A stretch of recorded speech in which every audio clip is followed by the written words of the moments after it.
Hi everyone, Tracy here. I want to start some videos about book reviews. The books I'm going to mention in this video is in French, but I want to make the review in English for my students. That's a little homework for you. You will have to listen to me and for next time recap what I said in English. Well, this is the book in question.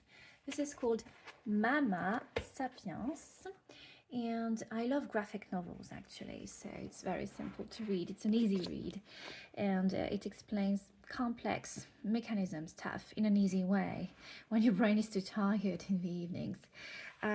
So you discover how women got through pregnancy over the years, over the centuries, from the very start. And I recommend this book if you want to have an overview about how women have been through these years with being pregnant. And as you all know, it's something that I love speaking about, feminism and the courage, the strength of these women. It also goes against a lot of prejudice and what you thought about women in the early ages of this planet. Well, they were not submitted as you would think. They were very independent at the time, and contraception has always been something talked about, and they were very smart about contraception ways as well. What else can I say about this book? There are some extracts I really loved, like at some points the pressure that a woman goes through when it's all about educating her own child, and the fact that be careful not to lose yourself in the process. Like, you are never a good mom. Whatever happens, you will always hear some people say, you have to do this way, you have to do it that way. The most important is to listen to your own voice, I would say, and not to lose yourself in the process. Like, look after yourself. If you are a mama, you need to keep looking for yourself, doing things you love. And it really rings a bell because whatever the context, even if you have no child actually, it's always something that is important. Let's imagine you have no kids, and it's all right not to have, and it's all right not to want any. Don't lose yourself in work, for example, because work can be your baby in a certain way.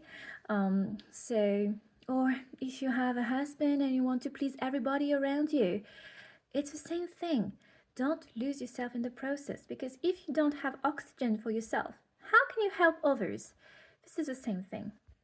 And this is an extract I loved in this book because it speaks to me and my experience as well.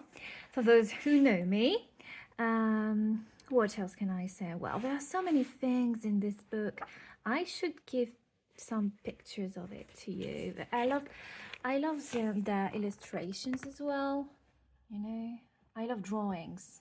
I love illustrations, and this is something I would love to do if I had more time to draw things or to paint as well. This is something I love doing.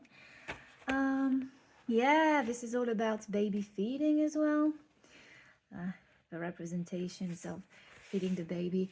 Do you want to breastfeed or not? The eternal question.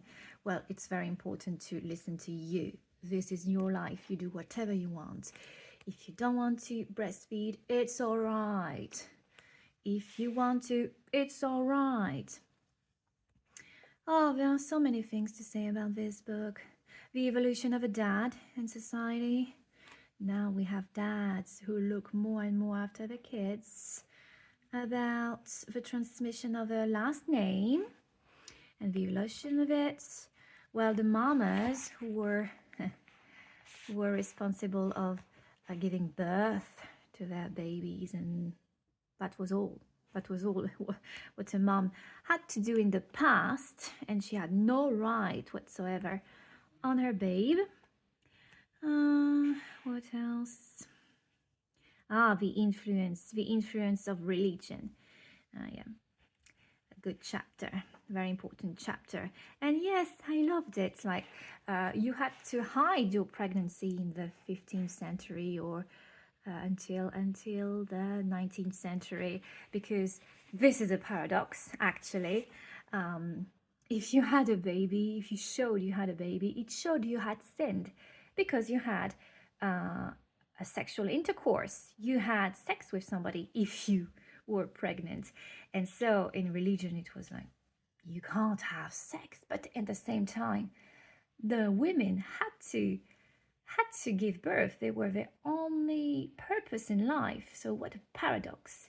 And it was, you know, since the episode with Adam and Eve, you know, Eve has always been responsible for tempting Adam. And so the women are considered as temptress. You know, they are responsible of all the chaos that happened, the creation of earth, of the chaos that happened afterwards.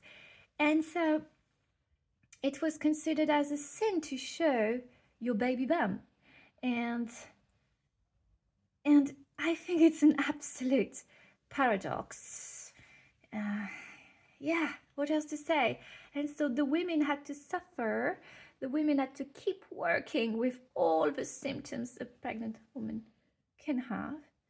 And I have so much sympathy for my ancestors, for all these women. Really, I have a lot of sympathy, because I know what it is to have like all the symptoms of pregnancy with nausea, vomiting, fatigue, and all the rest, God knows. I have a lot of sympathy for that. So here are some illustrations. I would have so much more to say about this book, but it would take me a long time to do it. Yeah. The evolution of midwives as well.